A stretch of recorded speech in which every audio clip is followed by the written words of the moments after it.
നിങ്ങൾ അറിഞ്ഞ കൂട്ടുകാരെ, ഞാൻ പുറത്ത് പോയിട്ടോ പോയ ആ വിശേഷത്തിൽ എന്നെ പറ്റി ആളുകൾ വീഡിയോ ചെയ്യുന്നുണ്ട് ഇട്ടോ.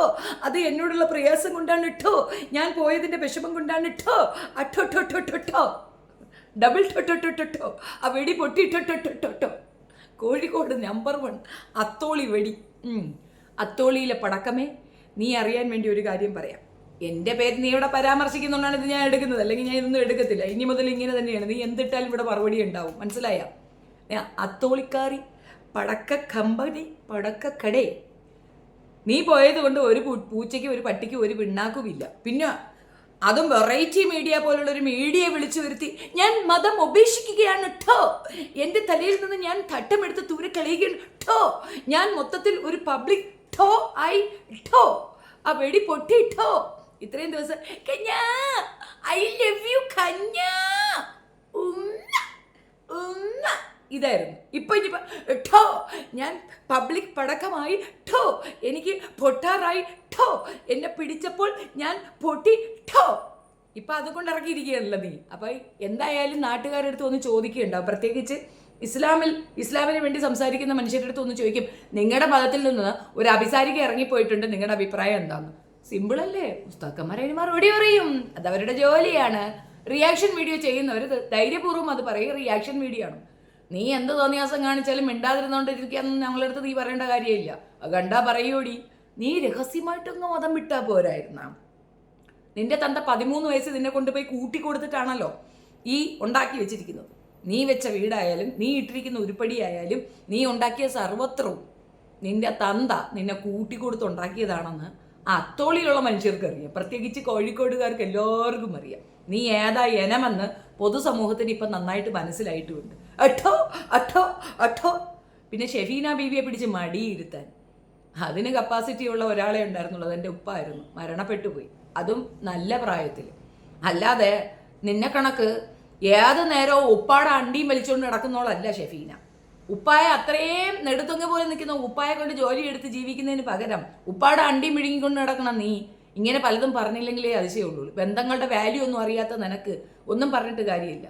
പ്രിയയുടെ ഗർഭപാത്രം പോയതും പ്രിയയ്ക്ക് ഗർഭപാത്രമില്ലെന്നും കുഞ്ഞുണ്ടാകില്ല എന്നും ഒക്കെ പറഞ്ഞ് ഭയങ്കരമായിട്ട് അങ്ങ് ഊറ്റം കൊള്ളുന്ന നിന്റെ കൂടെ ഇരിക്കുന്ന രണ്ടെണ്ണത്തിന് എത്ര ദിവസം റബ്ബ് ആയുസ് തരും നിനക്ക് അറിയൂടി. കുട്ടികളെ പറയുമ്പോൾ വിഷമമുണ്ടടി, എന്നാലും പറയുകയാണ്, ആ കുഞ്ഞുങ്ങൾക്ക് ആയുസ് കിട്ടട്ടെ. നിന്റെ ഈ അറാം പറപ്പ് അതിന് കർമ്മഫലം എന്ന് പറഞ്ഞൊരു സാധനം ഉണ്ട്. മക്കളുണ്ടെന്ന് വെച്ചിട്ട് ഇങ്ങനെ അങ്ങ് അഹങ്കരിക്കരുത്. നീ മക്കളില്ലാത്തൊരു മച്ചിയാണടി. നീ മക്കൾ ഉണ്ടായിട്ടും മച്ചി എന്നറിയപ്പെടും. മറ്റൊരു സ്ത്രീയുടെ അവളുടെ ഏറ്റവും വിഷമമുള്ള ഒരു വസ്തുവിനെ എടുത്തു വെച്ച് അപരാധം പറയണം നീ മനുഷ്യസ്ത്രീയാണോടി? വിവരം കെട്ടോളാൻ എന്ത് വർത്താനടി വരണ ഠ ഠ ഠ. മൊത്തത്തിൽ ഒരു വെടി. ഷാജിദ നിന്നെക്കാട്ടിയും ബെറ്ററാ, അതിന് തലയ്ക്ക് ഇത്തിരി കിളി പോയെന്നേ ഉള്ളൂ. നിന്നെക്കാൾ ഫാർ ബെറ്റർ ആണത്. അതിന്റെ അവസ്ഥ കൊണ്ട് കിടന്ന് തുള്ളിച്ചാടുന്നെങ്കിലും പറയാം. നിനക്ക് എന്തിന്റെ കേടാണടി?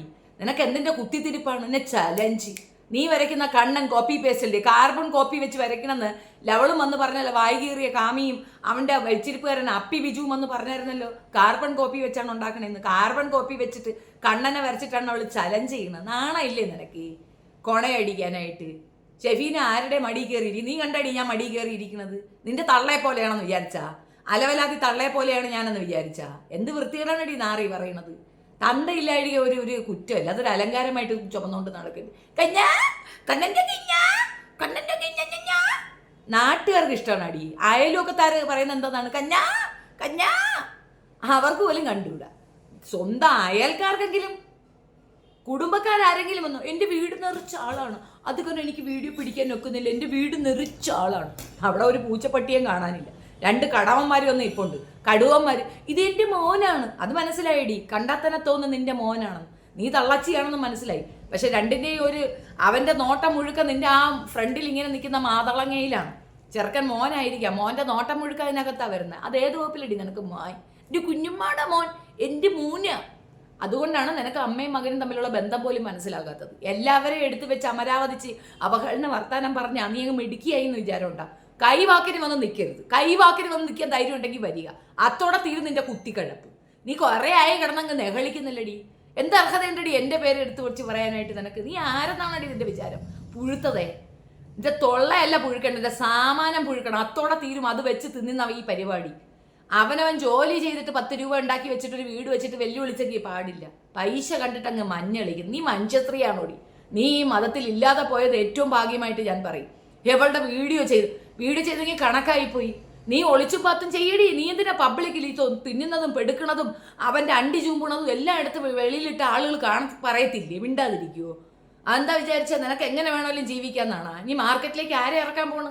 അടുത്ത ആരാ? ഏതായാലും കൊള്ളാം. മറ്റുള്ളവർക്ക് കുഞ്ഞുങ്ങളില്ലാത്ത കാര്യം പറയുമ്പോൾ സ്വന്തം മക്കളുടെ ജീവന് വേണ്ടി ഒന്ന് പ്രാർത്ഥിച്ചോ കേട്ടാ.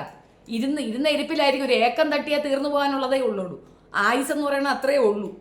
ഒരല്പം അഹങ്കാരം കുറച്ച് അവനവന് നല്ലത്. അല്ല അങ്ങ് തഹണ്ട് അങ്ങ് തികഞ്ഞ് കിടക്കുകയാണെങ്കിലേ ഒന്നും പറയാനില്ല. നിന്നെയൊന്നും പറഞ്ഞിട്ട് കാര്യമില്ല.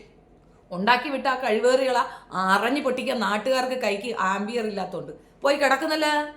കിടക്കുന്നുണ്ട വാരിയിലൊടിഞ്ഞ് അണ്ടിയും പൊളിഞ്ഞ്. എന്തുകൊണ്ട് കിടക്കുന്നു? മകന്റെ കയ്യിരിപ്പ്. മകൻ കൊണയറിഞ്ഞാൽ തന്ത ഇതുപോലെ പോയി കിടക്കും. തന്തയ്ക്ക് ഇതാണ് മറുപടി. നാട്ടുകാരനല്ലേ കൊടുത്തത്. അത്തോളിക്കാരും മിടുക്കന്മാരായതുകൊണ്ടല്ല അണ്ടി ചവിട്ടി പൊട്ടിച്ചതോ കൊണ്ടിട്ടിരിക്കുന്ന ICU കിടന്ന് ഏങ്ങി വലിക്കുന്നുണ്ടല്ലോ. ഇത്രയേ ഉള്ളൂ. നെടുന്തൂണായിട്ട് നിൽക്കുന്നതിൻ്റെ നത്തോലി പോലെ ഇരിക്കുന്ന ആ ഉണക്ക മുന്തിരിക്ക് ഇത് തന്നെയാണ് അവസ്ഥ. എടുത്തു കൊണ്ടുപോയി ആളുകൾ. ഇത് തിരുവനന്തപുരത്ത് പറ്റായിരുന്നു ഇങ്ങനെയൊക്കെ ഇടിച്ചു കുത്തി ഇട്ടിട്ടുണ്ടാവും. പിന്നെ കിടന്ന് ഈ കൊണവർത്താനം പറയാൻ നാക്ക് പോലും പൊന്തത്തില്ല. ഇത്രയും നാൾ കൃഷ്ണനെ വിറ്റ് തിന്ന് നാണല്ലേടി? അതാണ് അവർക്ക് മനസ്സിലായിട്ടുണ്ട്. അവർക്ക് ബോധ്യപ്പെട്ട് നീ പറ്റിക്കുകയാണെന്ന്. ദയവ് ഇത് ഹിന്ദുമത വിശ്വാസികളോട് പറയുന്നതാണ്. നിങ്ങളെ വിശ്വാസത്തിലേക്ക് മറ്റൊരാൾ വരുന്നത് കേൾക്കുമ്പോൾ നിങ്ങൾക്ക് സന്തോഷം തോന്നും. കാരണം നിങ്ങൾ വിശ്വസിക്കുന്ന മറ്റൊരാൾ വിശ്വസിക്കുന്നു എന്ന് കേൾക്കുമ്പോൾ ഭയങ്കര സന്തോഷം തോന്നും. പക്ഷേ ഇജ്ജാതികൾ അപ്പുറത്തേക്ക് വരുന്നത് മറ്റൊന്നിനാണ് എന്നുള്ളത് തിരിച്ചറിയുക. നമുക്കൊരു വിശ്വാസം വന്ന് ഒന്നിലേക്ക് വരുന്നത് പോലെയല്ല പബ്ലിസിറ്റി സ്റ്റണ്ടായിട്ട് അത് ചെയ്യുന്നത്. അത് പൂർണ്ണമായും അവർക്ക് പൈസയ്ക്ക് വേണ്ടിയിട്ടാണ്. അത് നമുക്ക് പൂർണ്ണ ബോധ്യം ഉണ്ടാവണം. പണത്തിന് വേണ്ടിയിട്ട് ഏതറ്റം വരെയും പോകുന്ന ഒരു വെറുവാക്കലകെട്ട ജന്തുവാണ് അതെന്നുള്ളത് തെളിവാണ് ആ കാണിക്കുന്ന മുഴുക്ക. മുലയും തൊലയും കൊലയും ഒക്കെ അങ്ങോട്ട് തള്ളി പിടിച്ചു വെച്ചോണ്ട് ഇവൾ കേസ് കൊടുത്ത 18 പേരുടെയും വിവരങ്ങളെടുത്ത് അവരെ നിരപരാധികളാണെന്നുള്ള കാര്യം തെളിയിച്ച് പറയുകയാണ് ഓരോ യൂട്യൂബേഴ്സും ചെയ്യേണ്ടത്. എൻ്റെ കയ്യിൽ വളരെ തുച്ഛമായി കുറച്ച് പേരുടെ ഡീറ്റെയിൽസേ ഉള്ളൂ. അവരോരോരുത്തരും നിരപരാധികളാണെന്ന് തെളിയാൻ ഇതിൽ കൂടുതൽ ഒരു എക്സ്പ്ലനേഷൻ വേണോ? ഇവൾ പറയുന്നത് മുഴുക്ക പച്ച നുണയാണെന്ന് ഇതിൽ കൂടുതൽ തെളിവ് വേണോ? എന്തൊക്കെ വൃത്തികേടുകളാണ് പറയുന്നത്. ആ സ്ത്രീ എന്തോരം വേദനിക്കുന്നുണ്ടാവും. ആ പ്രിയെ പറയുന്ന മോശ വർത്തമാനം സഹിക്കാൻ പറ്റുന്ന കാര്യമാണ്. ഇവക്കൊക്കെ മക്കള്. നീയൊക്കെ ഈ മക്കളെ കണ്ട് കിടന്ന് മതിമറിക്കുന്നുണ്ടെങ്കിൽ ഈ രീതിയിൽ മക്കളില്ലാത്ത ഒരു സ്ത്രീയെ പറ്റി ഇമാതിരി അവഹേളനം നീയൊക്കെ പറയുന്നുണ്ടെങ്കിൽ നിനക്കൊക്കെ അതേ ഗതി തന്നെ വരട്ടെ എന്നാണ്. കുട്ടികൾ ആയുസറാതെ പോവും. അത്രേ എനിക്ക് പറയാനുള്ളൂ. ഈ കർമ്മഫലം എന്നൊരു സാധനമുണ്ട്. അത് എല്ലാ കമ്മ്യൂണിറ്റിയിലും അത് തന്നെയാണ്. കർമ്മ എങ്ങനെ നിനക്ക് തരുമെന്ന് കണ്ടോ? പാവം കുഞ്ഞുങ്ങളുടെ ജീവൻ വെച്ചിട്ടുള്ള കളിയ. ഈ ഇവളെയൊക്കെ തൊണ്ടതാന്ന് പോവാതിരിക്കുന്നല്ലോ ദൈവമേ എന്നേ പറയാനുള്ളൂ. ഇവളെയൊക്കെ തൊണ്ട പുഴുത്ത് തീരണമെന്നുള്ളതാണ്. ഇങ്ങനെയുള്ള ജന്തുക്കൾക്ക് വേണ്ടിയിട്ടാണ് ഇത്തരം വൃത്തികെട്ട അസുഖങ്ങൾ വരുന്നത്. അതൊക്കെ ഇവളൊക്കെ തൊണ്ടയ്ക്കൊക്കെ തിട്ടു കൊടുക്കണം. ഇനി തൊള്ള തുറന്ന് ഇങ്ങനെ ഇറങ്ങിയിരിക്കാൻ അനുവദിച്ചു കൊടുക്കരുത്. എത്ര ദിവസം പ്രിയയ്ക്കൊന്നും ആരും ഇല്ലേ എന്തോ ചോദിക്കാനും പറയാനും. എന്താണ് പ്രിയെ? ഇതൊക്കെ ചോദ്യം ചെയ്യേണ്ട രീതിയിൽ ചോദ്യം ചെയ്യേണ്ടതാണ്. ഇതൊക്കെ ഇങ്ങനെ അനുവദിച്ചു കൊടുക്കരുത്. സോഷ്യൽ ഈവിളാണ്. എന്നിട്ട് അവൾക്ക് പിന്നെ സാധ്യത അടിക്കണം. ഇതിനോട് നീ സാധ്യത അടിക്കാൻ വേണം. നീ ആരുടെ സാധ്യത അടിക്കേ? അവൾ സാധ്യത അടിക്കാൻ നടക്കുന്നു. അവൾ നിന്നെ പോലെയല്ലല്ലോ അവൾ പറഞ്ഞ മതം വിട്ടെന്ന്. അവൾ അങ്ങനെ എന്തെങ്കിലും തോന്നിയാസം കാണിച്ചാ? ഇല്ലല്ല. ചുറ്റും നിന്ന് ആക്രമിക്കുമ്പോൾ ചില കുരുത്തക്കേടുകൾ അവളും കാണിക്കില്ല എന്നൊന്നും ഞാൻ പറയുന്നില്ല. പക്ഷെ എന്ന് വെച്ച് നീ അവളോട് താലപ്പി ചെയ്ത് നീ അങ്ങ് മെട്ടിക്കുക വേണ്ട. അവളെക്കാളും കേടുകെട്ടതാണ് നീ. അവൾക്ക് പിന്നെയും കുറച്ച് ബോധം ഉണ്ടെന്ന് പറയാം. നിനക്ക് അതുപോലുമില്ല. അമ്മാതിരി ഒരു ചെകിളത്തനമാണ് നിന്റെ കയ്യിലിരിക്കുന്നത്.